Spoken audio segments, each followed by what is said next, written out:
YouTube channel में आप सभी का स्वागत है। मैं doctor Seema Gupta, associate professor, department of history, government arts college, Kota. Class MA final, history, paper 9th A, elements of Indian archaeology. आज मैं आपको पढ़ाऊंगी पुरातत्व का अध्ययन क्षेत्र क्या है।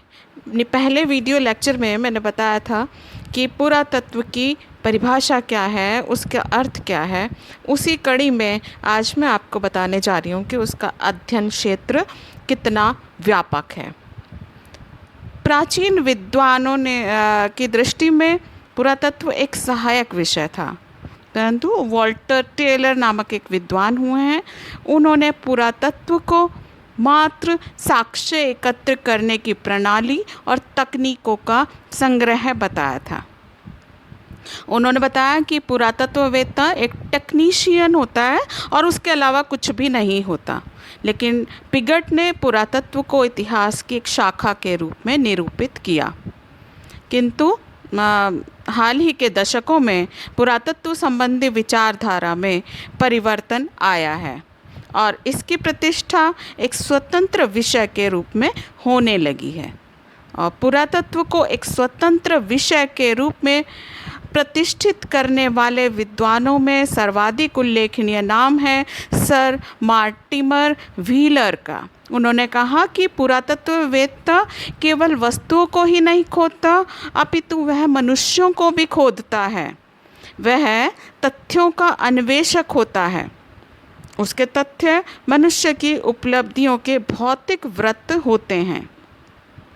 ये जो तथ्य होते हैं ये यद्यपि निर्जीव होते हैं, फिर भी जो पुरातत्ववेत्ता है अपनी विश्लेषणात्मक शक्ति से उनको सजीव बना देता है। तो इस प्रकार पुरातत्व का क्षेत्र जो है वो बहुत अधिक व्यापक है।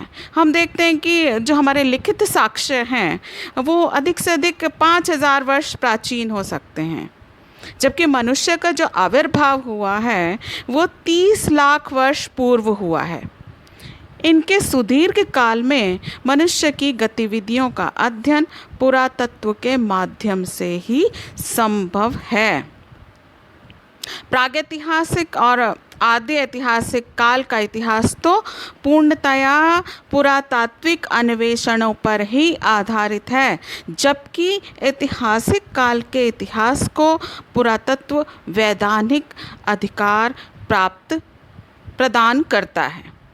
मानव अतीत के अति सूक्ष्म विषयों का ज्ञान भी हमें पुरातत्व के माध्यम से ही होता है, क्योंकि लिखित साक्ष्यों में प्राय जन सामान्य की गतिविधियां गौण होती हैं। अब यहाँ उल्लेखनीय बात ये है कि पुरातत्व में जो कुछ भी अध्ययन किया जाता है वह विशेष रूप से प्रागैतिहासिक और आदि ऐतिहासिक के विषय में होता है, और ऐतिहासिक काल में यह उसकी अप्रमाणित तथा उलझी हुई कड़ियों को प्रामाणिकता देने, गुत्थी को सुलझाने और ज्ञान को आगे बढ़ाने में सहायक होता है। अतः पुरातत्व उस काल का विवरण प्रस्तुत करता है जिसका कोई लिखित विवरण उपलब्ध नहीं होता है। इसमें कौन कौन से हैं? जैसे स्मारक हैं, सिक्के हैं, मूर्तियां हैं, उपकरण हैं, गृह उपयोग की वस्तुएं हैं जो हमें प्राप्त हुई हैं, मानव निर्मित और प्रयुक्त सामग्री हैं। उन सब का अध्ययन पुरातत्व के अंतर्गत किया जाता है। पुरातत्ववेत्ता उत्खनन के दौरान प्राप्त की गई सामग्रियों का सुनियोजित ढंग से कालक्रम को ध्यान में रखते हुए अध्ययन करता है। कालक्रम यानी कौन सा समय जो है वो पहले का है और कौन सी जो वस्तुएं मिली हैं वो बाद के समय की मिली हैं, तो स्थिति क्रम का भी, वो कालक्रम का भी अध्ययन करता है। तो इसका क्षेत्र जो है वो बहुत अधिक व्यापक हो जाता है। पुरातत्व किसी भी संस्कृति विशेष के स्वरूप, उसमें निर्मित उपकरणों के प्रकार, उसका विस्तार क्षेत्र के साथ साथ उसके विकसित और विलुप्त होने की प्रक्रिया को जानने का प्रयास करता है।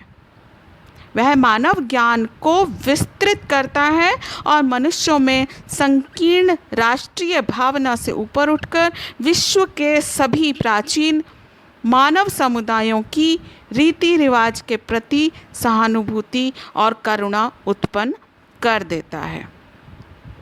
प्राचीन मनुष्यों के रहन सहन, खान पान, आवास, उपकरण आदि का अध्ययन पुरातत्ववेत्ता को करना पड़ता है।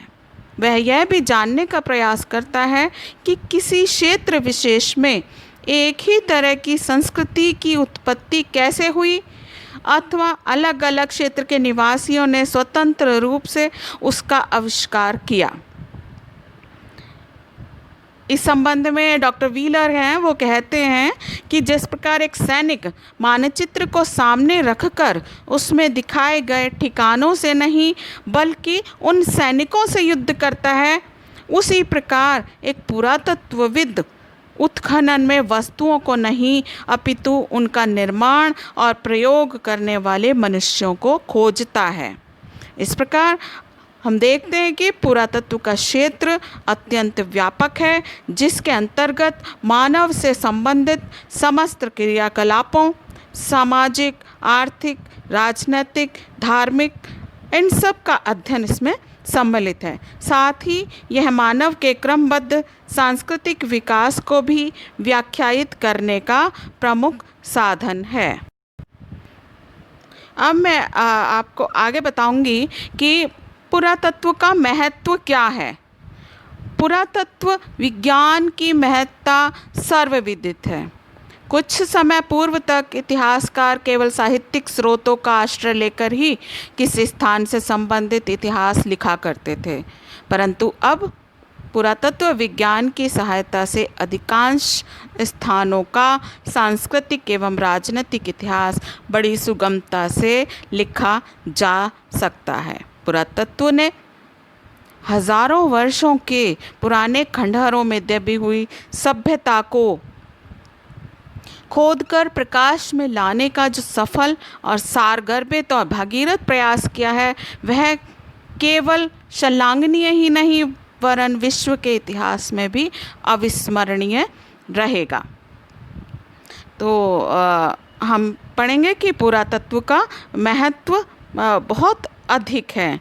इनसे हमें क्या क्या हम कर सकते हैं, जैसे सबसे पहले है कि संस्कृति का ज्ञान।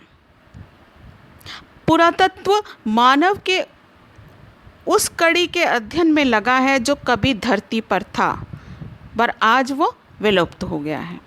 उसके वंशजों के विषय में हमें ना कुछ ज्ञान है, ना ही उनकी कोई वर्तमान में लिखित बातें सामने हैं। वो विलुप्त कड़ी है तथा उसके विषय का इतिहास अंधकार के गर्त में समा चुका है।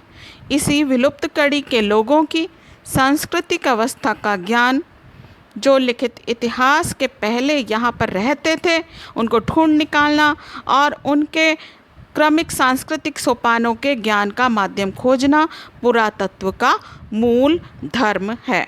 इस प्रकार उस अज्ञात कड़ी को ज्ञात करने का पुरातत्व एक सशक्त माध्यम है। ठीक है, अब हम बताएंगे कि दूसरी इसकी जो विशेषता है या इसका जो महत्व है वो क्या है। अमूल्य निधि की प्राप्ति। अमूल्य निधि क्या है? अमूल्य निधि है आज की धरती के ऊपर तथा उसके गर्भ में कुछ ऐसी अज्ञात निधियां छिपी हैं जिनके कर्ता कभी थे और वे आज के मानव के पूर्वज थे। वे मानव की अमूल्य निधियां हैं जो कभी इतिहासकारों के ध्यान के सामने रहने पर भी ओझिल नहीं हो सकती। उनको मात्र निरर्थक मानकर उपेक्षित नहीं किया जा सकता है, परंतु अब पुरातत्व ने उसको उजागर कर इतिहास से संबंधित अनेक अनुत्तरित प्रश्नों का उत्तर और व्याख्या देने के उपयुक्त पाया है। उसने धरती और मानव की आदिकालीन अवस्था को उजागर कर दिया है। इससे हमारी सभ्यता के विकास की कड़ी को जोड़ने को नया आयाम प्राप्त हुआ है। तीसरा पॉइंट हम आते हैं, पुरा इतिहास की रचना। पुरा मतलब प्राचीन काल के इतिहास की रचना। इतिहास के निर्माण में पुरातात्विक साक्ष्यों का जहाँ एक और बहुत अधिक महत्व है, वहीं पुरा इतिहास की रचना का मात्र यही एक आधार है, क्योंकि वहाँ के विषय में कुछ भी लिखित प्राप्त नहीं है और ना ही हमको वहाँ का इतिहास ज्ञात है। इसलिए अब तक इनके अभाव में मानव का इतिहास भ्रामक और व्यतिक्रमित बना रहा, परंतु आज पुरातत्व का अध्ययन के विषय एक विषय के रूप में प्रारंभ हुआ है और इससे नई विधाओं से नवीन खोज किया जाने लगा है। इसके पश्चात हम आते हैं संस्कृति का पुनर्निर्माण। पुरातत्व के द्वारा ही संस्कृति का पुनर्निर्माण संभव हो सका है। यदि पुरातत्व का अध्ययन प्रारंभ ना हुआ होता तो उस काल की संस्कृति और उसकी संरचना संभव नहीं होती। वह एक विलुप्त कड़ी बनी रहती और इसी के सहारे आज केवल उन नष्ट न हुए अतीत को अवशेषों के आधार पर वास्तविक संस्कृति का पुनर्निर्माण करना संभव हो सका है। इस प्रकार हम देखते हैं कि पुरातत्व की महत्ता बहुत अधिक है। पुरातत्व मानव के इतिहास, क्रम, सभ्यता और संस्कृति के विकास की क्रमिकता एवं लुप्त तथ्यों के उजागर करने का एक सशक्त माध्यम है। और इसी के साथ मेरा ये लेक्चर यहीं पर समाप्त होता है। अगले लेक्चर में मैं फिर